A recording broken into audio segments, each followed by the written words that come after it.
देश के बारे में, हमारी परंपराओं के बारे में, हमारी विरासत के बारे में बहुत कुछ सिखाया है। इसलिए जब मैं आपके बीच आता हूं तो एक अलग ही तरह का अपनत्व मुझे फील होता है। आपके बीच अपनों से जुड़ने का एहसास होता है। साथियों, आदिवासी समाज को लेकर आज देश जिस गौरव के साथ आगे बढ़ रहा है, वैसा पहले कभी नहीं हुआ है। मैं जब विदेशी राष्ट्राध्यक्षों से मिलता हूं और उन्हें उपहार देता हूं, तो मेरी कोशिश होती है कि उसमें कुछ न कुछ तो मेरे आदिवासी भाई बहनों द्वारा बनाए गए कुछ न कुछ उपहार होने चाहिए। आज भारत पूरी दुनिया के बड़े बड़े मंचों पर जाता है तो आदिवासी परंपरा को अपनी विरासत और गौरव के रूप में प्रस्तुत करता है।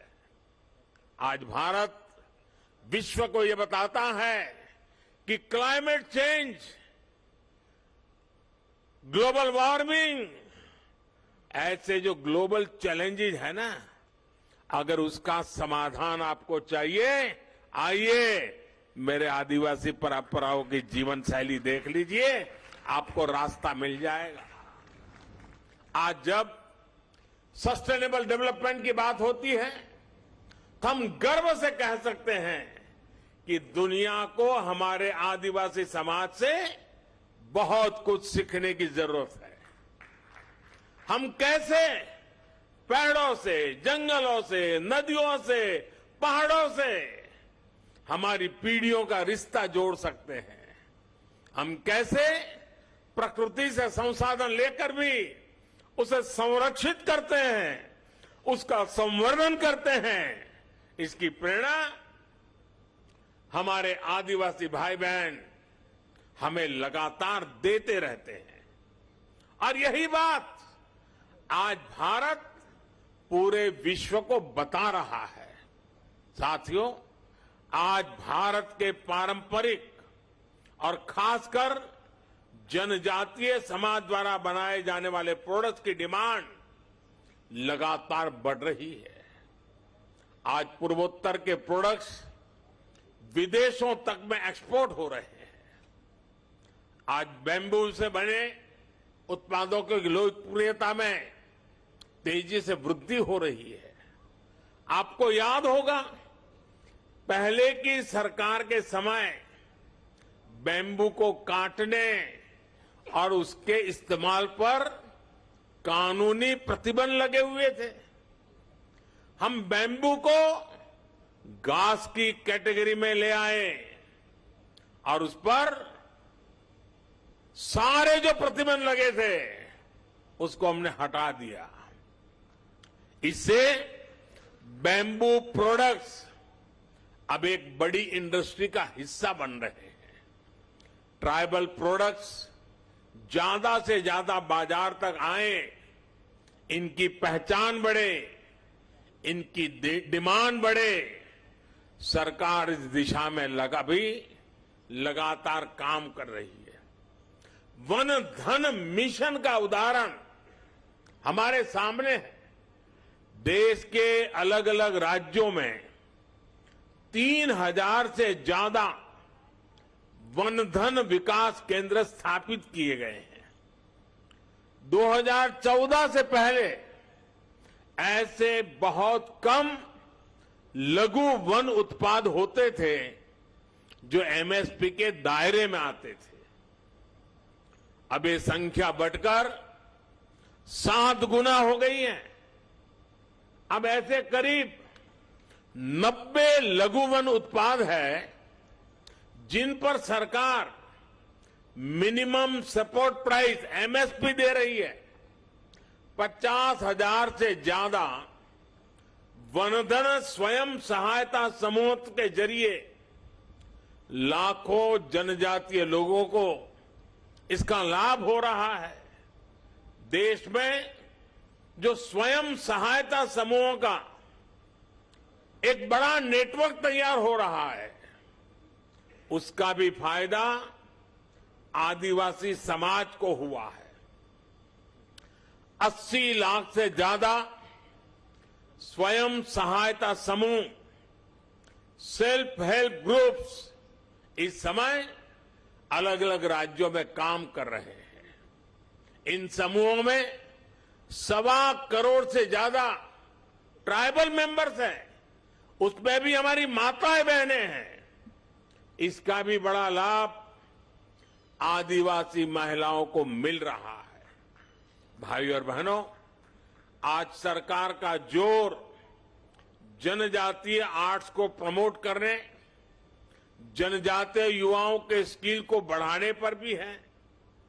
इस बार के बजट में पारंपरिक कारीगरों के लिए पीएम विश्वकर्मा योजना शुरू करने की घोषणा भी की गई है। पीएम विश्वकर्मा के तहत आपको आर्थिक सहायता दी जाएगी, स्किल ट्रेनिंग दी जाएगी, अपने प्रोडक्ट की मार्केटिंग के लिए सपोर्ट किया जाएगा। इसका बहुत बड़ा लाभ हमारी युवा पीढ़ी को होने वाला है। और साथियों, ये प्रयास केवल कुछ एक क्षेत्रों तक सीमित नहीं है। हमारे देश में सैकड़ों आदिवासी समुदाय हैं। उनकी कितनी ही परंपराएं और हुनर ऐसे हैं जिनमें असीम संभावनाएं छिपी है। इसलिए देश में नए जनजातीय शोध संस्थान भी खोले जा रहे हैं। इन प्रयासों से ट्राइबल युवाओं के लिए अपने ही क्षेत्रों में नए अवसर बन रहे हैं। साथियों, जब मैं 20 साल पहले गुजरात का मुख्यमंत्री बना था तो मैंने वहां एक बात नोट की थी। वहां आदिवासी बेल्ट में जो भी स्कूल थे, इतना बड़ा आदिवासी समुदाय था, लेकिन पिछली सरकारों को आदिवासी क्षेत्रों में साइंस स्ट्रीम की स्कूलें बनाने में प्राथमिकता नहीं थी। अब सोचिए, जब आदिवासी बच्चा साइंस ही नहीं पढ़ेगा तो डॉक्टर इंजीनियर कैसे बनता? इस चुनौती का समाधान हमने उस पूरे बेल्ट में आदिवासी क्षेत्र के स्कूलों में साइंस की पढ़ाई का इंतजाम करके किया। आदिवासी बच्चे देश के किसी भी कोने में हो, उनकी शिक्षा, उनका भविष्य, ये मेरी प्राथमिकता है। आज देश में एकलव्य मॉडल आदिवासी विद्यालयों की संख्या में 5 गुना की वृद्धि हुई है। 2004 से 2014 के बीच 10 वर्षों में केवल 90 एकलव्य आदिवासी स्कूल खुले थे, लेकिन 2014 से 2022 तक इन 8 वर्षों में 500 से ज्यादा एकलव्य स्कूल स्वीकृत हुए हैं। वर्तमान में इनमें 400 से ज्यादा स्कूलों में पढ़ाई शुरू भी हो चुकी है। 1 लाख से ज्यादा जनजातीय छात्र छात्राएं इन नए स्कूलों में पढ़ाई भी करने लगे हैं। इस साल के बजट में ऐसे स्कूलों में करीब 40,000 से भी ज्यादा शिक्षकों और कर्मचारियों को भर्ती की भी घोषणा की गई है। अनुसूचित जनजाति के युवाओं को मिलने वाली स्कॉलरशिप में भी 2 गुने से ज्यादा की बढ़ोतरी की गई है।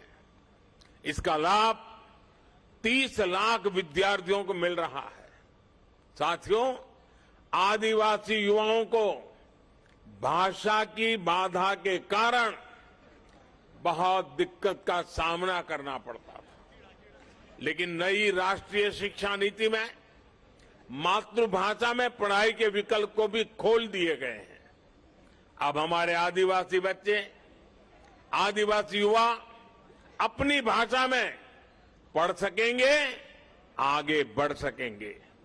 साथियों, देश जब आखिरी पायदान पर खड़े व्यक्ति को अपनी प्राथमिकता देता है तो प्रगति के रास्ते अपने आप खुल जाते हैं। हमारी सरकार वंचितों को वरीयता यही मंत्र को लेकर देश विकास के लिए नए आयाम छू रहा है। सरकार जिन आकांक्षी ब्लॉक को विकसित करने का अभियान चला रही है उसमें ज्यादातर आदिवासी बाहुल्य इलाके हैं।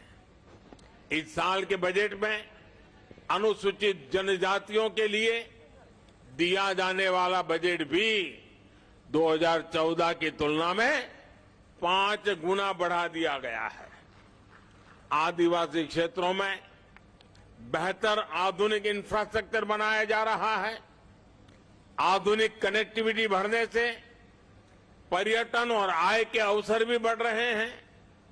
देश के हजारों गांव जो कभी वामपंथी उग्रवाद से प्रभावित थे उन्हें अब 4G कनेक्टिविटी से जोड़ा जा रहा है। यानी जो युवा अलग थलग होने के कारण अलगाववाद के जाल में फंस जाते थे वो अब इंटरनेट और इंफ्रा के जरिए मुख्य धारा से कनेक्ट हो रहे हैं। ये सबका साथ, सबका विकास, सबका विश्वास और सबका प्रयास इसकी वो मुख्य धारा है जो दूर सुदूर देश के हर नागरिक तक पहुंच रही है। ये आदि और आधुनिकता के संगम की वो आहट है जिस पर नए भारत की बुलंद इमारत खड़ी होगी। साथियों, बीते 8-9 वर्षों में आदिवासी समाज की यात्रा इस बदलाव की साक्षी रही है कि देश कैसे समानता और समरसता को प्राथमिकता दे रहा है। आजादी के बाद 75 वर्षों में पहली बार देश का नेतृत्व एक आदिवासी के हाथ में है। पहली बार एक आदिवासी महिला राष्ट्रपति जी के रूप में सर्वोच्च पद पर भारत का गौरव बढ़ा रही है। पहली बार आज देश में आदिवासी इतिहास को इतनी पहचान मिल रही है। हम सब जानते हैं कि देश की आजादी की लड़ाई में हमारे जनजातीय समाज के उनका कितना बड़ा योगदान रहा है, कितनी बड़ी भूमिका निभाई थी। लेकिन देश दशकों तक इतिहास के उन स्वर्णिम अध्यायों पर, वीर वीरांगनाओं के उन बलिदानों पर पर्दा डालने के प्रयास होते हैं। अब अमृत महोत्सव में देश ने अतीत के उन भूले बिसरे अध्यायों को देश के सामने लाने का बिड़ा उठाया है। पहली बार देश ने भगवान बिरसा मुंडा की जन्म जयंती पर जनजातीय गौरव दिवस मनाने की शुरुआत की है। पहली बार अलग अलग राज्यों में आदिवासी स्वतंत्रता सेनानी म्यूजियम खोले जा रहे हैं। पिछले साल ही मुझे झारखंड के रांची में भगवान बिरसा मुंडा को समर्पित म्यूजियम के लोकार्पण का अवसर मिला था। ये देश में पहली बार हो रहा है, लेकिन इसकी छाप आने वाली कई पीढ़ियों में दिखाई देगी। ये प्रेरणा देश को कई सदियों तक दिशा देगी। साथियों, हमें हमारे अतीत को सहेजना है, वर्तमान में करते हुए भावना को शिखर पर ले जाना है और भविष्य के सपनों को साकार करके ही रहना है। आदि महोत्सव जैसे आयोजन इस संकल्प को आगे बढ़ाने का एक मजबूत माध्यम है। हमें इसी एक अभियान के रूप में आगे बढ़ाना है, एक जन आंदोलन बनाना है। ऐसे आयोजन अलग अलग राज्यों में भी ज्यादा से ज्यादा होने चाहिए। साथियों, इस वर्ष पूरा विश्व भारत की पहल पर इंटरनेशनल मिलेट ईयर भी मना रहा है। मिलेट्स, जिसे हम आमतौर भाषा में मोटे अनाज के रूप में जानते हैं और सदियों से हमारे स्वास्थ्य के मूल में ये मोटा अनाज था और हमारे आदिवासी भाई बहन के खान पान का वो प्रमुख हिस्सा हो रहा है। अब भारत ने ये मोटा अनाज, जो एक प्रकार से सुपर फूड है, इस सुपर फूड को श्री अन्न की पहचान दी है।